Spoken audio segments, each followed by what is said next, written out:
কিছুই লাগবে না, দুই একটা উপকরণে এই সুন্দর মিষ্টি আপনারা বাড়িতে তৈরি করে নিতে পারবেন। এমনকি কোনো আত্মীয় বাড়ি যার জন্য তৈরি করে নিতে পারেন। খেতে দারুণ হয়, মুখে দেবার সাথে সাথেই তো একেবারে মিলিয়ে যাবে। এভাবে বানিয়ে দেখুন, দোকান ফেল হয়ে যাবে। নমস্কার বন্ধুরা, রূপার রন্ধনশালায় আপনাদের সকলকে অনেক অনেক স্বাগত জানাই। তো চলে এসেছি আজকের আবারও একটা নতুন রেসিপি নিয়ে। তো আজকের আমি একটা সুন্দর মিষ্টি রেসিপি শেয়ার করব। তো হাতে মাত্র 10 মিনিট সময় থাকলে তো এই মিষ্টিটা আপনারা বাড়িতেই তৈরি করে নিতে পারবেন। তাছাড়া যখনই মিষ্টি খেতে ইচ্ছা হবে তো আপনারা ঝটপট বাড়িতে বানিয়ে নেবেন। কোনো আত্মীয় বাড়ি যার জন্য এইভাবে মিষ্টি তৈরি করে নিতে পারবেন। তো আপনারা সঙ্গে থাকুন আর প্রথম থেকে শেষ পর্যন্ত পুরো রেসিপিটা দেখতে থাকুন। আশা করি আজকের রেসিপিটা আপনাদের অনেক ভালো লাগবে। তবে চলুন দেরি না করে শুরু করে দিই আজকের রেসিপিটা। তো মিষ্টি তৈরির জন্য প্রথমে আমি উনুনটা জ্বেলে উনানে একটা কড়া বসিয়ে দেব। তো কড়াতে আমি দিয়ে দেব দুধ। তো এখানে আমি গরুর দুধ নিয়েছি আর একটা বাটি নিয়েছি। এই বাটি মেপে আমি 2 বাটি দুধ কড়াতে দিয়ে দেব।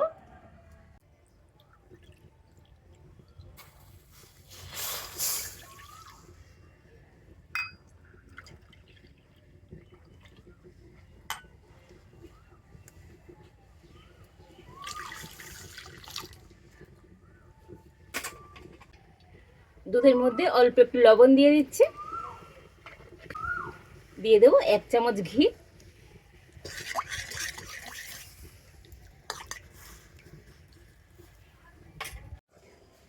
তো নেড়ে চেড়ে দুধটাকে একটু ফুটিয়ে নেব। তবে খুব বেশিক্ষণ ফোটাবার দরকার নেই, দুধটা ফুটে উঠলেই হবে। আর হ্যাঁ, একান্তই আপনাদের হাতের কাছে, যদি দুধ না থাকে তো দুধের পরিবর্তে আপনারা জল দিয়েও মিষ্টিটা তৈরি করে নিতে পারেন। তো দেখুন দুধটা কিন্তু ভালো মতো ফুটে গিয়েছে।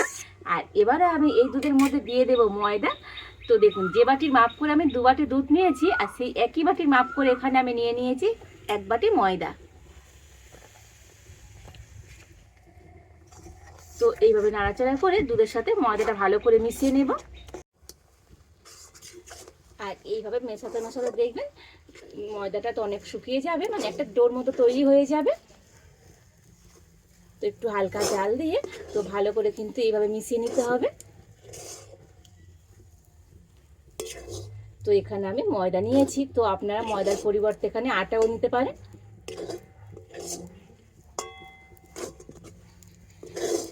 তো দেখুন নাড়াচাড়া করে দুধের সাথে ময়দাটা একটু মিশিয়ে নিয়েছি। আর এবার আমি এটাকে নামিয়ে নেব।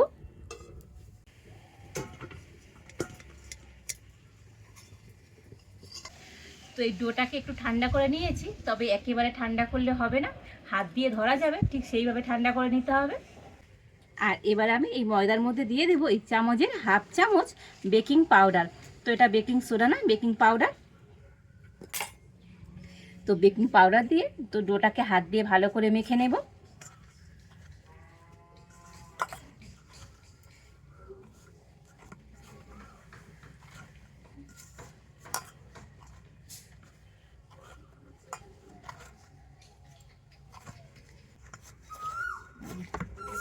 তো ডোটাকে কিন্তু হাত দিয়ে একটু ভালো করে ঠেসে ঠেসে মেখে নিতে হবে।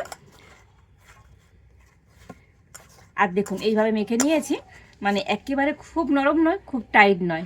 তো দেখুন, আর এবার আমি এই ডোটাকে নিয়ে একটা বেলেন চাকির মধ্যে নিয়ে নেব।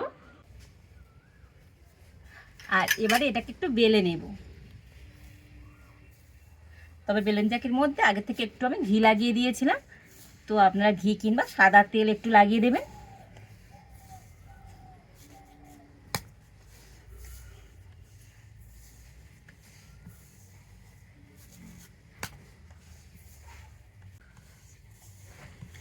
তো দেখুন ডোটাকে এইভাবে বেলে নিয়েছি। আর একটু মোটা রেখে কিন্তু বেলতে হবে। তো দেখুন,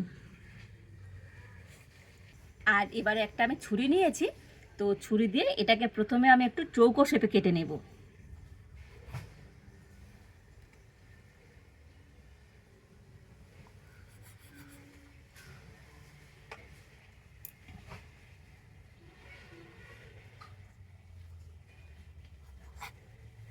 তবে এগুলো দিয়ে কিন্তু আবার মিষ্টি তৈরি করে নেব।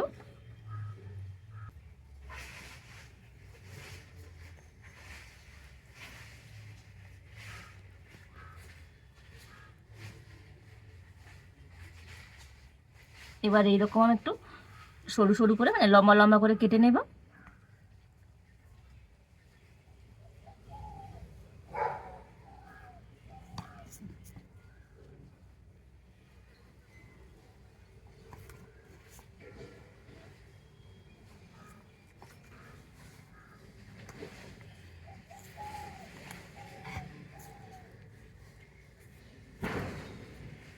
আর এবারে মিষ্টিগুলোকে আমি একটু এরকম মানে কোনাকুনি করে কেটে নেব।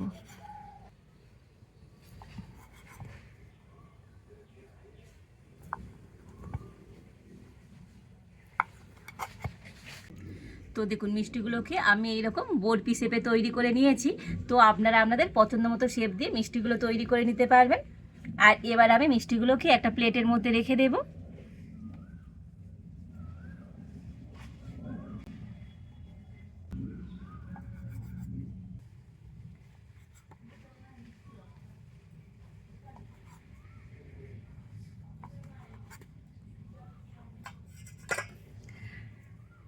তো দেখুন প্রত্যেকটা বরফি খুব সুন্দরভাবে আমি তৈরি করে নিচ্ছি।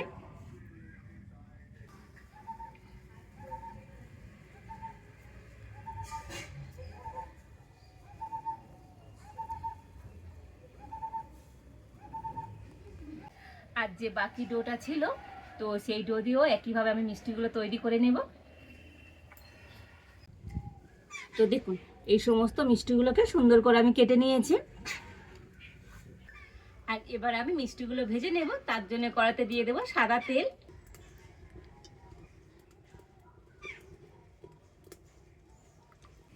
তো তেলটা গরম করে নিয়েছি, তবে কিন্তু তেল খুব বেশি গরম করলে হবে না, মানে মিডিয়ামের থেকেও হালকা গরম করে নিতে হবে। তো সেই তেলের মধ্যে এবার আমি মিষ্টিগুলোকে ছেড়ে দেব।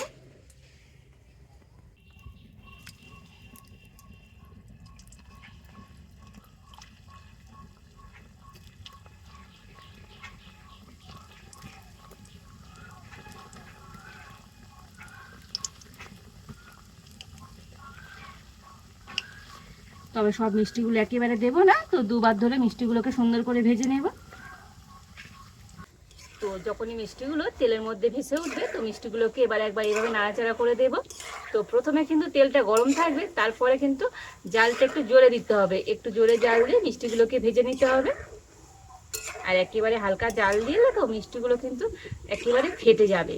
তো সেই জন্য একটু জোরে জাল দিয়ে মিষ্টিগুলোকে উল্টে পাল্টে সুন্দর করে ভেজে নেব।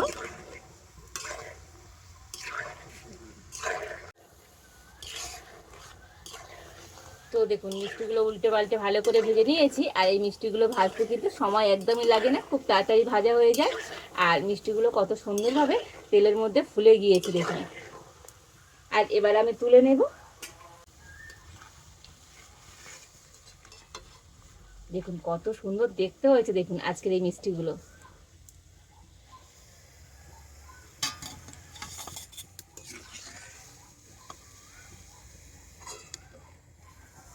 তো আপনারা চাইলে মিষ্টিগুলোকে আরো একটু লাল করে ভেজে নিতে পারেন, তো আমি একটু হালকা লালচে করেই ভেজে নিয়েছি।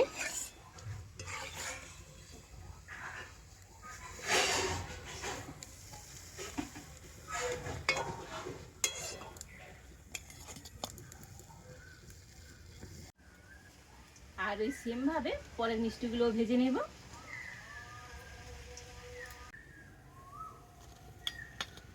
তো দেখুন এই সমস্ত মিষ্টিগুলো সুন্দর করে ভেজে নিয়েছি। আর এবার আমি কড়াতে দিয়ে দেবো চিনি। তো যে বাটির মাপ করে আমি 1 বাটি ময়দা নিয়েছিলাম, আর সেই বাটির মাপ করে নিয়ে নিয়েছি হাফ বাটি চিনি। আর ওই একই বাটির মাপ করে দিয়ে দেবো হাফ বাটি জল।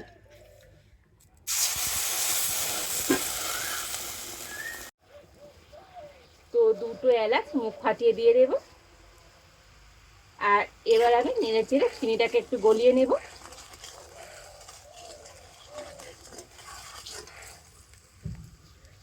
তবে কোনো রকম একটার বা দুটার শিরা তৈরি করার দরকার নেই। তো চিনির শিরাটা একটু চিটচিট করলেই হয়ে যাবে।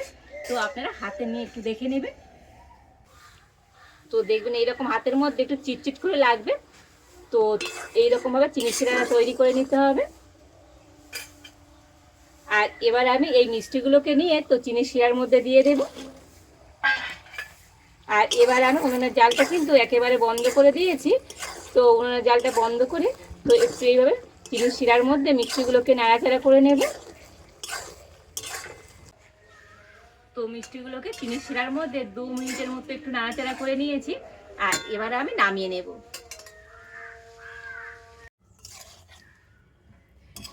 তো চিনির শিরার মধ্যে তো এরকম 2-3 মিনিট একটু রেখে দিলে মিষ্টিগুলো খুব সুন্দরভাবে কিন্তু নরম হয়ে যাবে। আর এবারে আমি তো ওই মিষ্টিগুলোকে শিরা থেকে তুলে নেব।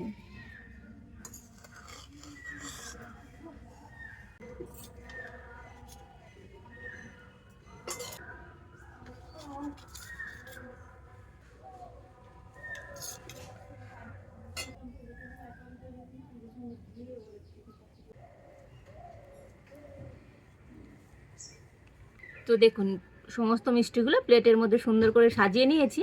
আর কত সুন্দর দেখতে হয়েছে আজকের এই মিষ্টিগুলো। আর শুধু দেখতে সুন্দর নয়, এই মিষ্টিগুলো খেতে তো দারুণ হয়। তো দেখুন একেবারে নরম তুলতুল করছে, তো দেখেই বুঝতে পারছেন কতটা সুন্দর হয়েছে। আর একেবারে হয়েছে তুলোর মতো নরম তুলতুলে, দেখুন মুখে দিলেই তো গলে যাবে, অসম্ভব সুন্দর হয়েছে। প্রত্যেকটা মিষ্টি দেখুন একেবারে তুলতুল করছে। দেখুন ভিতরে কত সুন্দরভাবে চিনির শিরাটা ঢুকেছে, দেখুন অসম্ভব সুন্দর হয়েছে, মুখে দিলেই তো একেবারে মিলিয়ে যাবে।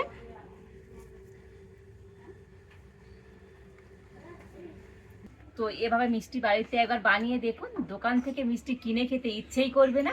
তো আজকের আমার এই মিষ্টি রেসিপিটা আপনাদের কেমন লাগলো তো অবশ্যই কমেন্ট করে জানাবেন। ভালো লাগলে লাইক শেয়ার সাবস্ক্রাইব করবেন। আজ এই পর্যন্ত, আপনারা ভালো থাকুন, সুস্থ থাকুন, দেখা হচ্ছে নতুন কোনো একটা রেসিপি নিয়ে।